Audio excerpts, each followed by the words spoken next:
حضرت عمر فاروق رضی اللہ تعالی عنہ نے نبی کریم صلی اللہ علیہ وآلہ وسلم کو ان کی وفات کے وقت وصیت کیوں نہ لکھنے دی؟ آخر ایسا کیا ہوا تھا جس کی وجہ سے حضرت عمر فاروق رضی اللہ تعالی عنہ کو تاریخ اسلامی میں نبی صلی اللہ علیہ وآلہ وسلم کو وصیت نہ لکھنے دینے پر تنقید کا اور طعن و تشنیع کا نشانہ بنایا جاتا ہے؟ اس کے پس منظر میں حقائق اور مفروضات کیا ہیں اور دیگر علماء اور تاریخ دان اس بارے میں حضرت عمر فاروق رضی اللہ تعالی عنہ کو کس زاویے سے دیکھتے ہیں؟ خاص طور پر اہل شیعہ اور اہل سنت کا اس کے بارے میں کیا موقف ہے؟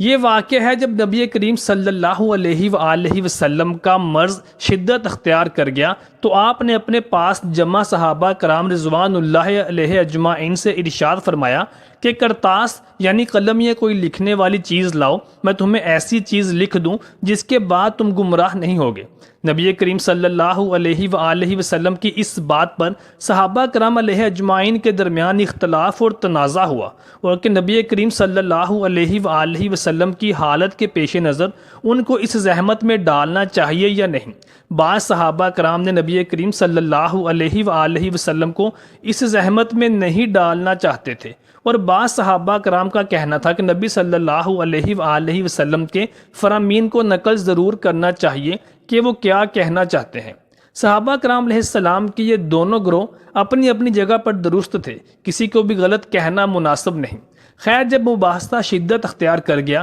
جبکہ نبی کریم صلی اللہ علیہ وآلہ وسلم کے پاس تنازع مناسب نہیں، تو نبی صلی اللہ علیہ وآلہ وسلم نے فرمایا کہ مجھے چھوڑ دو، میں جس حالت میں ہوں وہ اس سے بہتر ہے جس کے متعلق تم مجھ سے سوال کرتے ہو۔ پھر نبی کریم صلی اللہ علیہ وآلہ وسلم نے 3 چیزوں کے متعلق حکم فرمایا کہ جزیرہ عرب سے مشرکین کو نکال دو اور وفود کے ساتھ بہتر سلوک کرو۔ تیسری چیز کے بارے میں ابن عباس رضی اللہ تعالیٰ عنہ فرماتے ہیں کہ وہ فراموش ہو گئی۔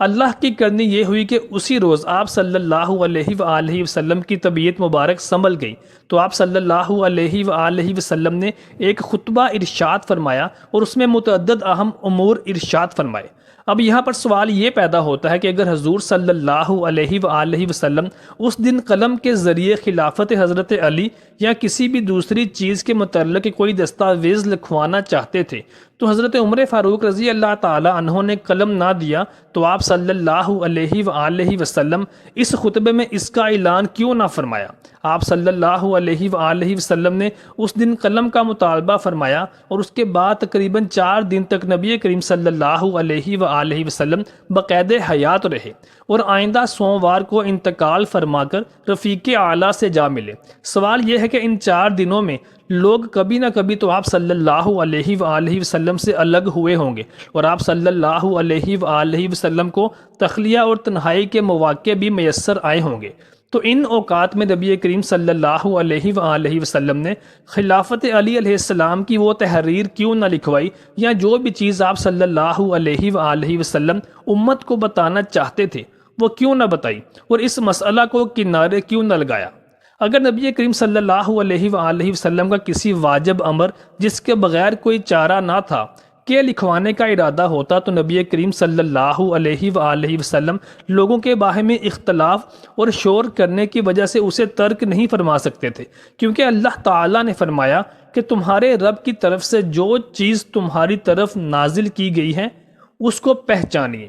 جیسا کہ نبی کریم صلی اللہ علیہ وآلہ وسلم نے مخالفین کی مخالفت اور دشمنوں کی دشمنی کی وجہ سے تبلیغ دین کا عمل کبھی ترک نہیں فرمایا تھا۔ اس سے واضح ہوتا ہے کہ کرتاس یعنی قلم منگوانے اور کچھ لکھنے سے حضرت علی کرم اللہ وجہ الکریم کی خلافت کی سند اور دستاویز لکھوانا مقصود نہیں تھا، بلکہ دوسرے اہم امور تھے جن کا نبی کریم صلی اللہ علیہ وآلہ وسلم نے بعد کے خطبات میں اس کا اظہار اور اعلان فرما دیا۔ اگر خلافت علی کرم اللہ وجہ الکریم لکھوانا مقصود ہوتا تو نبی کریم صلی اللہ علیہ وآلہ وسلم ضرور بعد کے ایام میں اس کی تحریر لکھوا دیتے، یا کم از کم اپنے خطبات میں اس کا ارشاد فرما دیتے، کیونکہ ارشاد الہی کا تقاضا تھا کہ نبی صلی اللہ علیہ وآلہ وسلم ہر حال میں اس کا اعلان اور اظہار فرما دیتے۔ واللہ عالم۔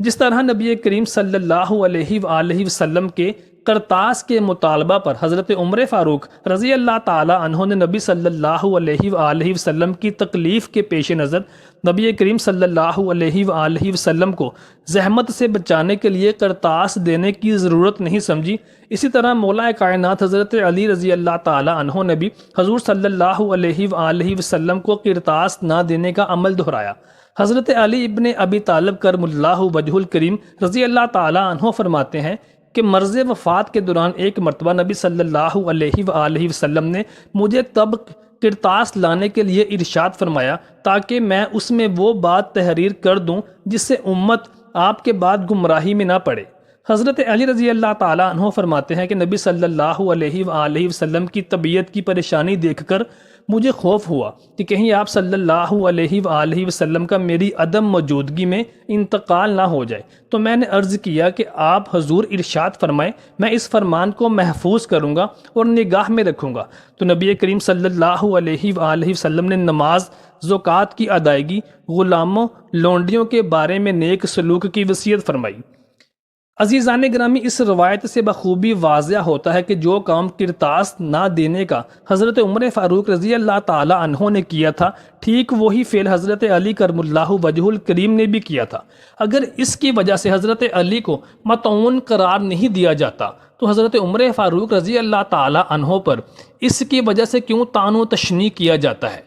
چلیے، اگر اس کی وجہ سے حضرت عمر فاروق رضی اللہ تعالی عنہ مطعون قرار پاتے ہیں تو اہل تشیع اس سلسلہ میں حضرت علی کرم اللہ وجہ الکریم کے بارے میں کیا فتویٰ صادر فرمائیں گے؟ ایک تعصب و عناد کی اینک اتار کر دیکھا جائے تو اندازہ ہوگا کہ نبی کریم صلی اللہ علیہ وآلہ وسلم کے مطالبہ کرتاس کے باوجود حضرت عمر فاروق رضی اللہ تعالی عنہ کا آپ صلی اللہ علیہ وآلہ وسلم کو کرتاس نہ دینا دراصل اسی محبت اور عقیدت کی وجہ سے تھا جس کی بنا پر حضرت علی کرم اللہ وجہ الکریم نے صلح حدیبیہ کے موقع پر نبی کریم صلی اللہ علیہ وآلہ وسلم کے صریح اور واضح حکم کے باوجود آپ صلی اللہ علیہ وآلہ وسلم کے نام سے رسول اللہ کا لفظ مٹانے سے انکار کیا تھا۔ اگر اس موقع پر حضرت علی کرم اللہ وجہ الکریم کا یہ عمل قابل ملامت نہیں تو پھر زیادتی محبت و عقیدت کا مظہر تھا، تو اسی طرح حضرت عمر فاروق رضی اللہ تعالی عنہ کا نبی صلی اللہ علیہ وآلہ وسلم کی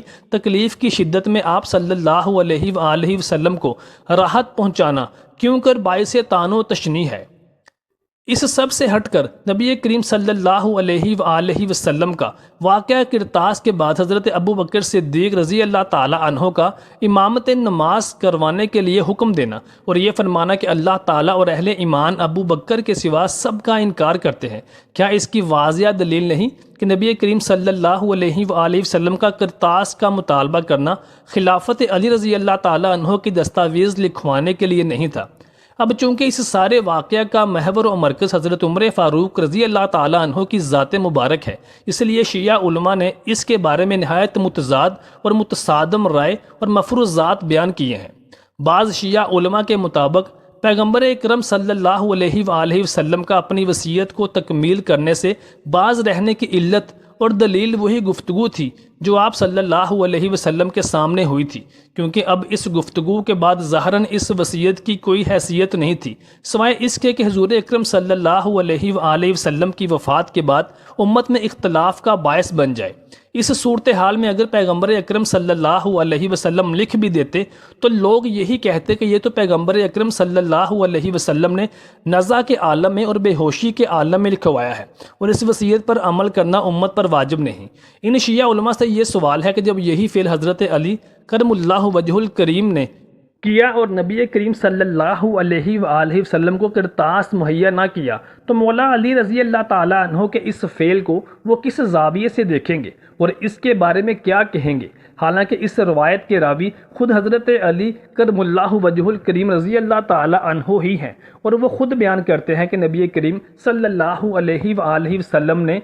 مجھ سے کرتاس طلب فرمایا اور میں نے نبی کریم صلی اللہ علیہ وآلہ وسلم کی حالت سے خوف زدہ ہو کر کہ کہیں میرے کرتاس لینے جانے کے دوران نبی صلی اللہ علیہ وآلہ وسلم انتقال نہ فرما جائیں تو میں اس ڈر کی وجہ سے کرتاس لینے نہ گیا۔ اس روایت کے بارے میں حضرت علی رضی اللہ تعالی عنہ کی عظیم شخصیت پر بھی سوالیہ نشان لگائے جائیں گے۔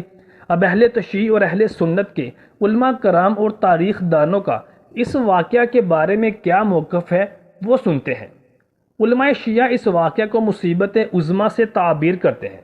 کیونکہ اس واقعہ سے جہاں امت کو گمراہی سے محفوظ رکھنے کے سلسلے میں پیغمبر اکرم صلی اللہ علیہ وآلہ وسلم کی وصیت پر عمل نہیں ہوا، وہاں رسول اللہ صلی اللہ علیہ وآلہ وسلم کی شان اقدس میں گستاخی ہوئی، جو قرآن و سنت کی روح سے گناہ کبیرہ میں سے ہے۔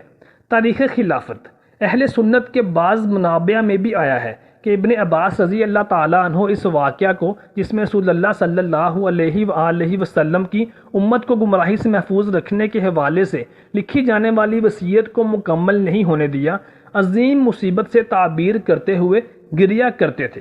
علامہ شرف الدین عاملی کتاب المراجعات میں قرآنی آیات کے تناظر میں سیدنا عمر فاروق رضی اللہ تعالیٰ عنہ کے اس کام پر چند اعتراضات کرتے ہیں، جیسا کہ رسول خدا صلی اللہ علیہ وآلہ وسلم کے حکم کی نافرمانی اور مخالفت کی۔ حضرت عمر اپنے آپ کو رسول اللہ صلی اللہ علیہ وسلم سے زیادہ دانا تر سمجھتے تھے، پیغمبر اکرم کی طرف ہذیان گوئی کا الزام لگایا۔ شیعوں کے نزدیک حضرت عمر فاروق کا یہ رویہ قرآن مجید کی بہت سی آیات کی مخالفت میں تھا، مثلاً آیات نمبر 7 سورہ حشر میں جو کچھ رسول تمہیں دیں اسے لے لو اور جس سے تمہیں منع کریں اس سے رک جاؤ، اور سورہ نجم کہ تمہارا یہ ساتھی پیغمبر اسلام نہ گمراہ ہوا ہے اور نہ بہکا ہے، اور وہ اپنی خواہش نفس سے بات نہیں کرتا، وہ تو بس وحی الہی سے جو ان کی طرف کی جاتی ہے وہی بات کرتا ہے۔ سب اہل سنت کا موقف کیا ہے وہ دیکھتے ہیں۔ علماء اہل سنت اس واقعہ کی مختلف توجیحات پیش کرتے ہیں، جیسا کہ بعض روایات کو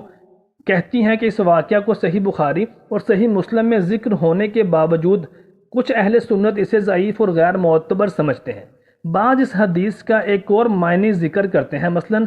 ہجر کا لفظ چھوڑنے اور ترک کرنے کے معنی میں ہے، اس سے خلیفہ دوم کی مراد یہ تھی کہ پیغمبر اسلام صلی اللہ علیہ وسلم ہمیں چھوڑ کر جا رہے ہیں۔ یہ حضرت عمر فاروق رضی اللہ تعالیٰ عنہ کی گفتگو استفہام انکاری ہے، یعنی پیغمبر ہذیان نہیں کہتا ہے، اور حضرت عمر رضی اللہ تعالیٰ عنہ کی حسبنا کتاب اللہ کہنا حقیقت میں دینی تعلیمات پر ان کی تسلط اور دقت نظر کی دلیل ہے۔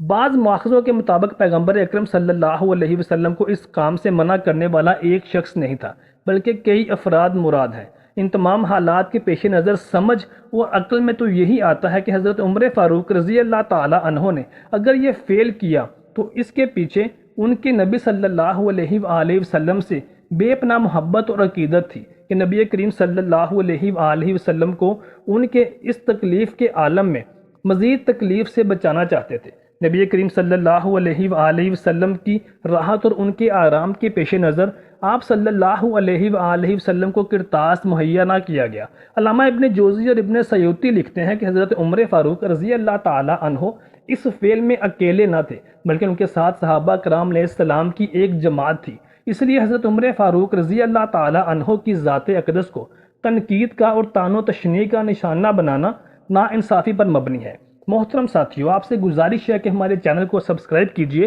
اور ہماری ویڈیو کو لائک اور شیئر ضرور کیجئے، اور کمنٹ سیکشن میں اپنی رائے سے ضرور آگاہ کیجئے۔